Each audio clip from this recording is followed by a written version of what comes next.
बच्चों, नमस्कार। आपका एक बार फिर से स्वागत है ए फॉर एजुकेशन चैनल में। यहाँ पर हम लोग कर रहे हैं एक्सरसाइज 1.1 का क्वेश्चन नंबर 6 10th क्लास। ठीक है, चलिए इसमें हमको देखो क्या बताना है। Explain why 7 into 11 into 13 plus 13 is a composite number. ठीक है, कंपोजिट नंबर अब हमारे होते क्या है? देखो नंबर ना दो तरीके के होते हैं, एक होता है प्राइम नंबर, एक होता है कंपोजिट। एक होता है प्राइम नंबर, एक होते हैं कंपोजिट नंबर। अब प्राइम नंबर मैं आपको ऑलरेडी बता चुका हूं, वो नंबर जो अपने अलावा किसी और के टेबल में नहीं आते हैं, जैसे कि 2, 3, 5, 7, 11, 13, 17 एंड सो ऑन। ये ऑलरेडी मैं आपको डिस्कस कर चुका हूं। तो कंपोजिट नंबर हमारे कौन से होते हैं? जिसका अदर देन 1 कोई फैक्टर होता है। इसमें क्या होता है कि 1 के अलावा कोई और फैक्टर होगा ही नहीं, या 1 होगा या तो ये खुद होंगे। तो इसको हम 1 इंटू 2, 1 इंटू 5, 1 इंटू 7, 1 इंटू 13 जो भी है इसी फॉर्म में लिख सकते हैं। मगर जैसे मान लो आपके पास है 6, तो आप 6 को क्या लिख सकते हो? 2 इंटू 3। ठीक है, तो ये कंपोजिट नंबर है। मान लो आपके पास है 15, आप इसको लिख सकते हैं 3 इंटू 5। ये कंपोजिट नंबर है। मान लो तुम्हारे पास है 8, 2 इंटू 2 इंटू 2, तो ये आपके पास क्या हो गया? एक कंपोजिट नंबर। तो आपको ये प्रूव करना है कि भाई ये जो नंबर है ना, ये कुछ इस तरीके का है कि इसके अंदर कोई ना कोई फैक्टर बन रहा है अदर देन वो जो नंबर है वो और 1। उसके अलावा कोई और फैक्टर अगर बन गया तो यानी कि वो हमारा कंपोजिट नंबर है। आपको पहली चीज बस ये ध्यान रखनी है कि कंपोजिट नंबर होते क्या है। कोई भी नंबर अगर वो उसके अंदर उसका अदर देन 1 कोई और फैक्टर है, जैसे 6 के अंदर 2 इंटू 3 हो गया, 15 3 इंटू 5, 2 इंटू 2 इंटू 2 8, तो ये सारे अब हमारे क्या हो गए? Composite number. ठीक है, चलिए करते हैं। आई होप आपको समझ में आ गया होगा अभी तक का। अब करते हैं, चलिए क्वेश्चन को देखिए। नंबर क्या है हमारा? 7 इंटू 11 इंटू 13 प्लस 13। तो हम इसको लिखेंगे 7 इंटू 11 इंटू 13 प्लस 13। तो आप क्या कीजिए, आप इसमें एक ब्रैकेट बना लीजिए। ठीक है, एक ब्रैकेट ये हो गया, एक ब्रैकेट ये हो गया। इसके अंदर देखो 13 यहाँ भी है, 13 यहाँ पर भी है। ठीक है, तो हम क्या करेंगे? 13 को हम यहाँ से कॉमन ले लेंगे। 13 जब हमने कॉमन लिया तो यहाँ कितना बचा? 7 इंटू 11 और यहाँ पे बचा प्लस का 1। तो ये कितना हो गया? 13 ब्रैकेट 7 इंटू 11 इज 77 प्लस 1। तो ये आपका हो गया 13 इंटू 77 प्लस 1 कितना होता है? 78। तो देखो ये 13 और 78 अगर हम देखें तो दो ऑलरेडी दो फैक्टर बन रहे हैं। ये प्राइम नंबर है, ये कुछ और नंबर है, और इसके भी फैक्टर बन सकते हैं। 13 इंटू ये होता है 13 6 78, तो 13 इंटू 3 इंटू 2, तो इतने सारे फैक्टर बन रहे हैं। तो अगर किसी नंबर के इतने सारे फैक्टर बन रहे हैं तो वो हमारा कंपोजिट नंबर ही होगा, प्राइम नंबर हो ही नहीं सकता। ठीक है ना, क्योंकि इसके अंदर ऑलरेडी इतने सारे फैक्टर आ रहे हैं। तो समझ में आया आपको मैंने क्या बताया?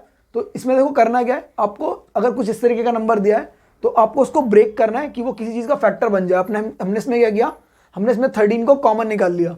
ठीक है, तो जैसे ये नंबर कॉमन आया तो अब आप देखें हमने क्या किया? 7 इंटू 11 यहाँ लिखा plus 1। 7 into 11 is 77 plus 1 is 78। तो आपका ये फैक्टर आ गया। अब इसी के साथ हम काम करेंगे। सेकंड नंबर एक और दिया इसी क्वेश्चन के अंदर, सेकंड पार्ट। तो चलिए अब हम उसका सेकंड पार्ट करते हैं। ठीक है, एक मिनट देखिए। तो सेकंड आपका जो पार्ट दिया हुआ है इसके अंदर क्या दिया है? हमें इसमें भी प्रूव करना है कि ये कंपोजिट नंबर है या नहीं है। तो हम क्या करेंगे उसमें? देखो सेकंड पार्ट में हमारे इतना बड़ा नंबर दिया है, 7 into 6 into 5 into 4 into 3 into 2 into 1 और प्लस में 5। देखो इसमें भी बिल्कुल सेम कंडीशन में दिया है। यहाँ पे भी हम पहला काम क्या करेंगे? इस नंबर के अंदर हम नंबर को एक बार दोबारा लिखेंगे,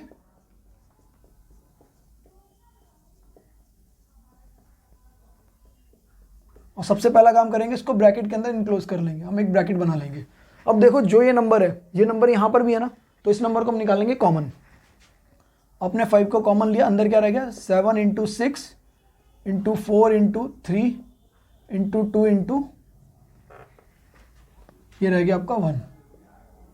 ठीक है, ये तो इस ब्रैकेट में रह गया, और प्लस में यहाँ से 5 कॉमन लिया तो यहाँ भी रह गया आपका 1 कॉमन रह गया।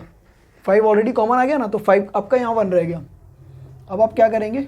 अब देखिए दूसरा काम क्या है, पहले ये सारा नंबर जो है मल्टीप्लाई कर लेंगे। ये प्लस का 1 अलग है इससे।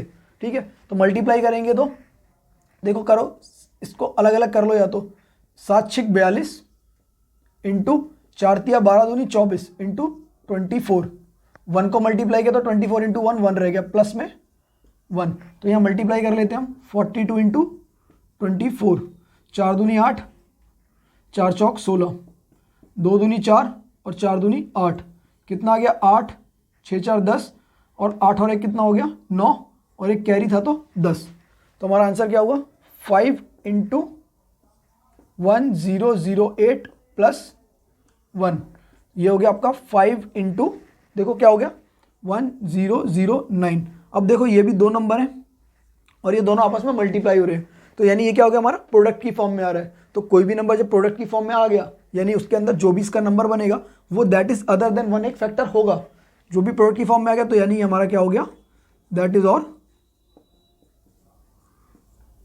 कंपोजिट नंबर, क्योंकि कंपोजिट नंबर हमारे क्या होते हैं जिनका अदर देन 1 कोई फैक्टर होता है। देखो दोबारा क्वेश्चन कैसे किया हमने क्या किया, जो क्वेश्चन दिया था सबसे पहले हमको ये देखना है कि उसको इनक्लोज कर लो, 2 पार्ट में डिवाइड कर लो, जहां भी प्लस वाला पार्ट आ रहा है उसे प्लस में कर लो, अगर माइनस में होता तो माइनस में भी हम इसी तरीके से कर सकते हैं। तो उसमें जो कॉमन आ रहा है जैसे यहाँ पे 5 था, यहाँ भी 5 था, हमने उसको क्या किया बाहर निकाल लिया और बाकी के फैक्टर्स को हमने इस फॉर्म में लिख दिया। अब हम क्या करेंगे इनको मल्टीप्लाई करेंगे, इसको क्या हमने देखो 7 6 5 तो कॉमन हो गया, 4 3 2 और 1 और 5 इधर से 5 हमने कॉमन लिया तो बचा कितना 1। अब क्या हमने मल्टीप्लाई किया 7 6 42 और इसको मल्टीप्लाई किया 4 3 12 दूनी 24 तो 24। आप सबको एक साथ भी कर सकते हैं, एक स्टेप में भी कर सकते हैं आप रफ वर्क में, ठीक है। फिर हमने इसको ऐड किया तो ये हो गया 1009, मल्टीप्लाई किया, जरूरी नहीं आपको इसका आंसर निकालने की जरूरत है भी नहीं, आप केवल इस प्रोडक्ट की फॉर्म में इसको लिख सकते हैं। तो जैसे ही आपने इसको प्रोडक्ट की फॉर्म में लिखा तो then it will become a composite number, ठीक है।